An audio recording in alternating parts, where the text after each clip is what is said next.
En un instante vamos a hablar en directo en este programa con los familiares de las víctimas que estuvieron ayer hablando con Salomé Pradas y recriminándole todo lo que había hecho y la información que no había contado. Pero antes vamos a detenernos en esa contradicción entre Pradas y Cuenca, porque están los dos en la misma versión que ofrecieron inicialmente ante la jueza, Mateo. Efectivamente, la jueza ha puesto el acento fundamentalmente en el asunto del confinamiento. Era un asunto que en principio no estaba en el centro de la investigación, pero ha adquirido, digamos, mayor relevancia a raíz de los WhatsApp que conocimos de Salomé Pradas y sus comunicaciones con Cuenca, el ex jefe de gabinete de Mazón.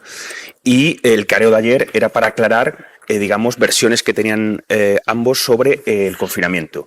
Yo creo que hay hechos muy relevantes, Silvia, ayer para la instrucción. En primer lugar, el tema del confinamiento se trató hasta una hora antes del Saler, o sea, el debate estaba encima de la mesa. Se introduce la persona de Cayetano García, que era el secretario autonómico de Presidencia, como una persona también relevante que probablemente tendrá que declarar como testigo para dar su versión de los hechos, porque es el que introduce el asunto del confinamiento.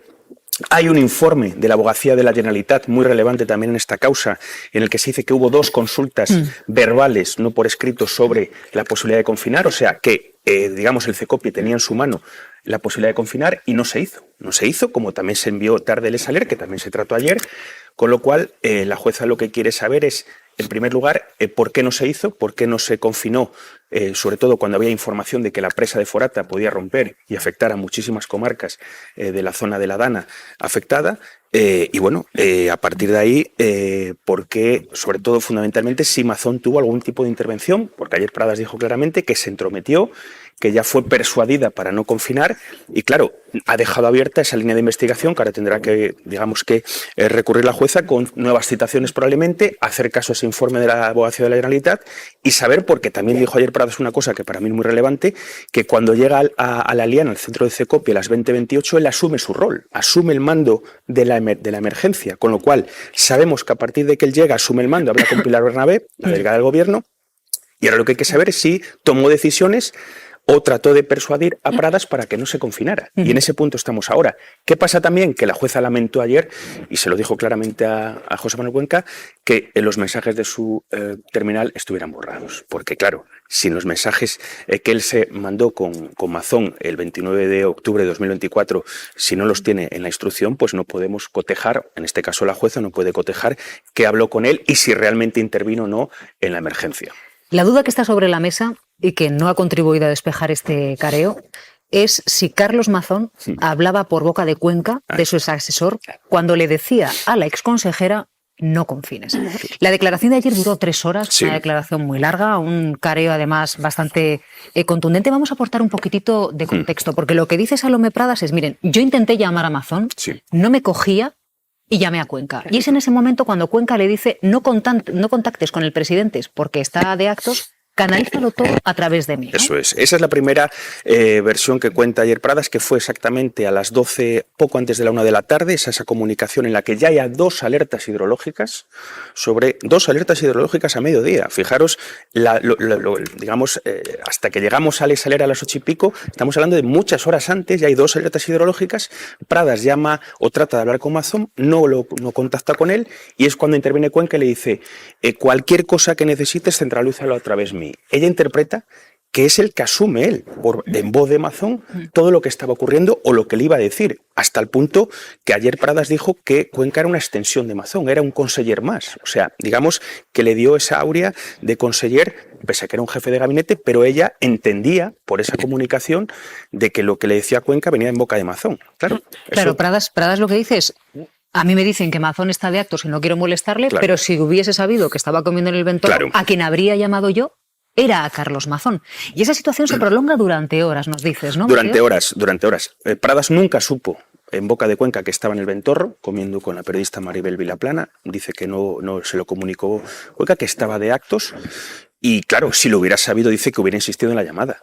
Evidentemente estábamos hablando ya de 2 alertas hidrológicas a mediodía y después efectivamente a lo largo de la tarde hubo más comunicaciones y ya te digo que es que el asunto del confinamiento se llega a plantear hacia las 7 de la tarde, 1 hora y pico antes del mandar el Saler. ¿Hubiera funcionado o no? Eso no lo podemos saber, pero probablemente se hubiera prevenido la tragedia, porque lo que marca un poco la instrucción de la jueza de la Ana, Silvia, es que el Saler, antes del envío de Saler ya hay 150 víctimas registradas. Eso es lo que ha marcado la instrucción, lo que nos está diciendo la instrucción. Con lo cual, cualquier decisión que se toma, tanto con el SLR o con el confinamiento, llegó tarde, demasiado tarde para muchas víctimas. Eso es lo que más o menos está, digamos, determinando la instrucción hasta esta fecha. Y el confinamiento, por primera vez, yo creo que queda claro que se debatió, que se consultó, pero que no se tomó la decisión de llevarlo a cabo, pues no se sabe muy bien, porque ayer Cuenca efectivamente dice que él no tenía competencias, pero claro, nadie se cree la versión de él de decir, bueno, yo es que estaba diciéndole a Salomé que esperara porque estábamos haciendo una consulta a la abogacía. No tiene ningún sentido, porque ayer le dijo Pradas precisamente, le contestó que ella se sintió persuadida para no hacerlo. Lo de la abogacía no figura en los mensajes. No figura en los mensajes. Claro. Es algo que interpreta.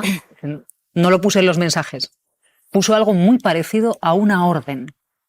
Y claro, lo que hay que saber, y esto es determinante para la jueza Aida, es si esa orden venía de Mazón. Que ayer compareció ante la jueza, va a comparecer ante el Congreso de los Diputados este mismo mes, ¿no? Este mismo mes, el 20 de enero, comparece, está llamado a declarar, tiene que contestar porque va como testigo, no está actualmente investigado, pese a, bueno, efectivamente que se podría haber dos líneas, una del falso testimonio y otra, si Mazón en algún momento declara, le puede atribuir algún tipo de responsabilidad, Silvia, eso dependerá de Mazón. Digo responsabilidad, digo competencias sobre las decisiones administrativas que se tomaron aquel día de la Dana y efectivamente lo veremos la semana que viene en el Congreso, a ver si da algún detalle más. Estará, me imagino que la jueza atenta, porque de la Comisión de Investigación también han surgido nuevas líneas de investigación hasta la fecha. Gracias, Mateo. Gracias, Silvia.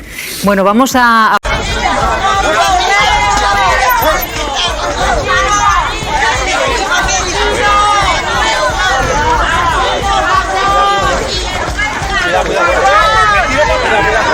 Me tiro para atrás, dejadme echarme para atrás.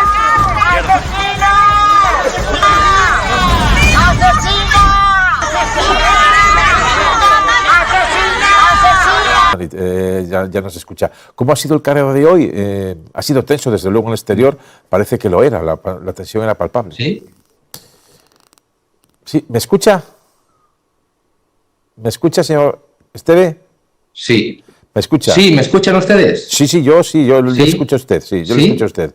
Sí, le escucho perfectamente. Bueno, le decía que tensión fuera, sí. Lo hemos visto, también dentro, ¿cómo ha sido la declaración? Fuera ya lo hemos visto. ¿Cómo ha sido el careo tenso? Bueno, en un principio, digamos, ha sido bastante cordial, ha sido bastante, digamos, pues como suele suceder en este tipo de careos. Realmente no son bastantes en la justicia, pero en este caso sí que lo ha habido porque así su señoría sí lo estimó, lo consideró.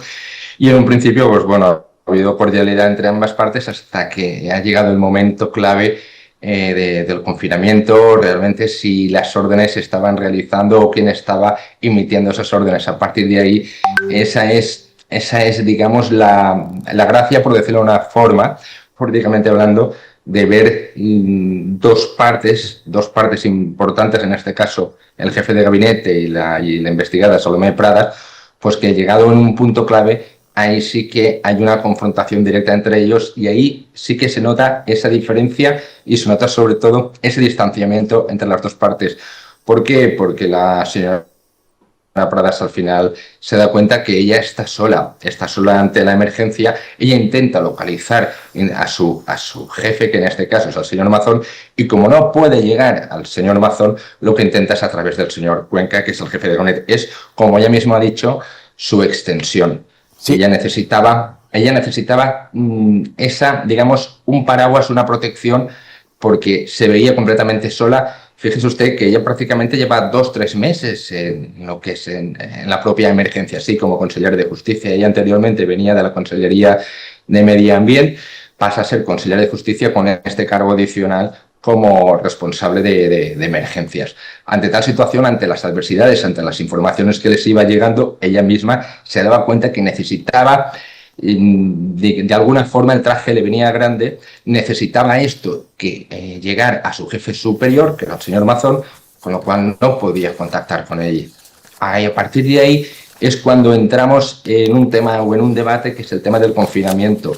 Claro, ella ha manifestado que se sintió persuadida y es cuando entra en juego también el señor Cuenca, como que él no es jurista, Él es periodista, eso sí, sin acabar la carrera, periodista, y ante esa situación, pues él no daba ningún tipo de información ni daba órdenes. Es decir, aquí los papeles estaban muy bien diseñados. Él tiene como misión proteger, en este caso, al señor Mazón, pero nos estamos dando cuenta que la puerta poco a poco se va abriendo a lo que es ante la sala, a una sala que es el Tribunal Superior de Justicia. Sí, pero sí. Todavía, como dije el otro día, todavía nos quedan unos pasos, pero esto es ya un poco el enfoque o el paso previo. Correcto. Le voy a pedir la máxima brevedad porque estamos teniendo problemas con la comunicación. Se está cortando la comunicación, yo lo estoy escuchando, pero el vídeo a veces se queda congelado. Entonces le voy a pedir la máxima concreción y brevedad, si puede ser, porque la comunicación estamos teniendo alguna dificultad. Entonces, con la máxima brevedad, diría, me he quedado con esa expresión de ha llegado el momento clave donde divergían ya las posiciones. Diría que Salomé Pradas está cambiando de estrategia, que no va a dejar que la usen de chivo expiatorio, por así decirlo. ¿Y esto qué puede suponer? Cambiando y todavía posiblemente cambiará más. ¿Por qué? Porque ella no va a querer asumir toda la responsabilidad. Ella misma, incluso cuando ha salido fuera, ha tenido el valor, y lo digo así, ha tenido el valor de poderse dirigir directamente a las víctimas y poderles explicar que ella quiere reunirse con ellas. Con lo cual, ella no quiere asumir sino toda parte de esa responsabilidad, sino que ella considera y valora, conforme a la propia ley de emergencias, que también es responsable directo el señor Mazón. ¿Por qué? Porque ella le buscaba, ella necesitaba tener ese contacto ante las adversidades, ante las inclemencias meteorológicas, ya había un fallecido a las 4 de la tarde, a las 4:28, quiero recordar, ella necesitaba ponerse en contacto, que se pusiera al mando del señor Mazón. Es más, ella ha dicho que nada más llegó el señor Mazón, se puso el chaleco y se puso a mandar, se puso al frente de lo que es el propio CECOPI. Y ella es lo que realmente necesitaba que su jefe superior, en este caso el cap del Consell, cogiera o tuviera el mando él mismo. ¿Por qué? Porque la situación lo requería y así era tal como ella misma, de alguna forma, necesitaba tener a su jefe, repito, superior. Tengamos en cuenta que no había ningún conseller en ese momento ante una situación de emergencia como la que había. Por eso digo que ella ahora mismo está abriendo o está dándose cuenta de que ella no tiene el porqué de asumir esa responsabilidad. Y ella misma lo ha dicho, ha manifestado que conoce muy bien la ley, que conoce que puede tener alguna laguna, pero se la conoce perfectamente, y que si bien en ese momento ella era la máxima responsable, ella necesitaba, en situación de catástrofe como la que existía en ese momento, ya que la autoridad máxima, que el mando fuera en este caso del señor Mazón, del presidente de la Generalitat. O sea que, señor Esteve, ¿usted cree que con lo que hemos visto hoy es la primera puerta al señalamiento ya del máximo responsable, que sería el señor Mazón, para abrir una posible imputación o investigación ya en el Tribunal Superior?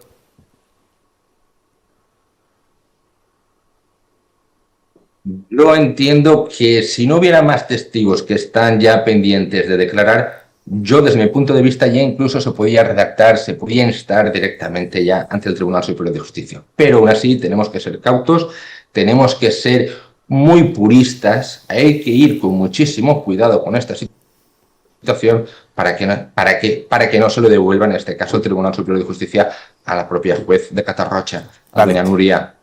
Entonces, en este caso sí que prácticamente se va viendo ya, como repito, es la propia puerta ante la sala del Tribunal Superior de Justicia. Pero todavía hay que esperar, hay que ser cautos, todavía faltan alcaldes, todavía falta, digamos en este caso, pues como el señor Baset pasado mañana, que también es el jefe de bomberos del consorcio, que también tiene mucho que decir. Con lo cual, digamos que de alguna forma hay que estar atado y bien atado para poder elevar la causa. Pero aún así, repito, sí que de alguna forma se nos abre o se le abre la puerta directamente para la sala del Tribunal Superior. Como se nos está cortando la comunicación, tenemos que cortar ya. Solo una pregunta muy breve, señor Esteve, muy breve. El viernes declaró Feijóo, reconoció que aquello de que Mazón le informó en tiempo real de todo lo que ocurría no era cierto. ¿Cuál fue la actitud de Feijóo durante el interrogatorio? Muy brevemente. Sí, pues mire, yo fui el primero que le manifesté directamente que fue una decepción, ya no solo ante todos los miembros, todos los abogados que estamos ahí presentes, sino también ante la sala. Él manifestó que efectivamente él manifestó con anterioridad que estaba en tiempo real, pero no era así, porque él es cuando se pone en contacto, él mismo manifiesta que es a partir de las 8 y pico de la tarde cuando realmente se pone en contacto con el señor Mazón. El señor Mazón estaba desconectado, pero es que el señor Feijóo estaba desenchufado, vamos, prácticamente ante esta situación. Pero sí, que en tiempo real, como él manifestó, pues no lo estaba, tal y como así se dedujo de la propia declaración del señor Pues Feijóo. aquí lo dejamos. Chimo Esteve. No solamente os pido que me echéis del gobierno, si os miento, os pido que me echéis del partido. Por tanto, queridos amigos, empeño mi palabra en que jamás voy a engañar a los españoles. Jamás. Sea dura, la verdad la contaré. Bueno, estas palabras son 2 días antes de cerrarse la campaña electoral que creía que le iba a llevar a la Moncloa. Sí. Por eso dice, no me echéis del gobierno solo, echarme también del partido. Sí, dado por hecho, además, comparado con lo de hoy, que fue un exceso verbal, no fue una mentira como tal, fue un exceso verbal excesivo. ¿Qué fue lo de Feijóo? Hombre, yo creo que Feijóo ya se está ganando una acendrada fama de, no sé si de mentiroso, pero sí de alguien que tergiversa mucho la realidad. Voy a recordar una entrevista en esta casa con Silvia Chaurrondo cuando, según él, el PP no había bloqueado la subida de las pensiones y lo mantenía a capa y espada cuando todos mundo sabíamos que había sido así, ¿no? Yo creo que vamos a irnos un poco más atrás de la comparecencia del viernes pasado de Feijóo ante la jueza. Vamos a irnos al día Nochebuena, que es cuando, lógicamente, aprovechando la Nochebuena, nos enteramos de los contenidos de los WhatsApps que intercambia la noche del 29 de octubre Feijóo con Carlos Mazón, ¿no? No es solo que haya quedado en evidencia que no estuvo informado en tiempo real, no es solo eso, es también que Mazón le dijo que había recibido llamadas de 4 miembros del gobierno, el presidente, Pedro Sánchez, la vicepresidenta María Jesús Montero, la ministra de Defensa, creo que le dice así, Mazón, no lo dice por su nombre, no dice Margarita Robles, y el ministro de Interior, Marlaska. También le dice que teme que hay muertos ya, a las 9-10 de la noche.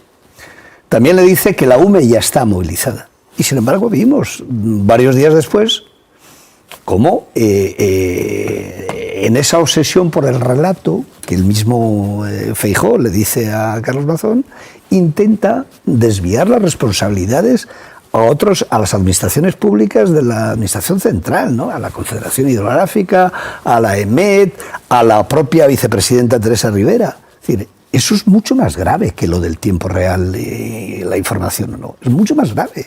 Es que construyó un relato falso adrede y ha quedado en evidencia con sus propios WhatsApps con Carlos Mazón. Que dijo que había firmado y luego dijo, lo que hemos visto hoy, lo del abogado es muy, muy claro, porque dijo, en un momento claro llegamos al punto donde divergían ya las opiniones y de alguna manera se empezaba a reabrir la puerta a una posible imputación, ya veremos si lo decide, del Tribunal Superior con respecto a Mazón. Y también sobre lo que dijo Mazón, lo que dijo Feijóo del tiempo real, que luego se ha demostrado, Carlos, que no era tan así.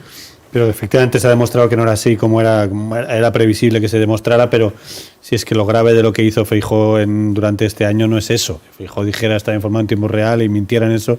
Lo grave, la decisión fundamental que ha tomado Feijóo es mantener a Mazón durante más de un año. Esta es la decisión estratégica que Feijóo ha tomado y que es la que cada vez, cuanto más datos tenemos, más escándalos aparece. Y no nos olvidemos que si no fuera, es que siempre hacer política ficción no es, los periodistas no deberíamos, pero hay cosas aquí que son muy, muy evidentes.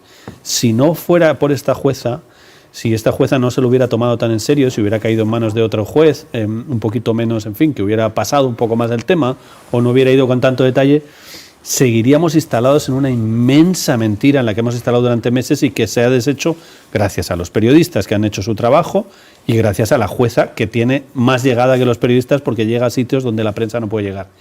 Y si no hubiera habido, y esto es tremendo pensarlo, pero es así, si no hubiéramos tenido el funeral de Estado y esa imagen tan tremenda de Mazón abuchado por las víctimas, la decisión estratégica del PP era que Mazón no iba a ser el próximo candidato, lo cual era de sentido común. Pensar que Mazón iba a ser candidato solo en algún momento lo debía pensar él y era una locura. Pero a estas alturas, que hace solo 2 meses de eso, a estas alturas, Mazón, con este juicio, podría seguir siendo el presidente de la Generalitat, con estas declaraciones, y llegaría un momento en el que acabaría cayendo por decisiones judiciales, pero no tenían intención de destituirlo hasta que no pasó el funeral de Estado. Si por lo que sea no se hubiera hecho el funeral de Estado porque no había un acuerdo, no habría sucedido. Es tremendo el año entero que hemos pasado con las mentiras que hemos tenido encima de la mesa.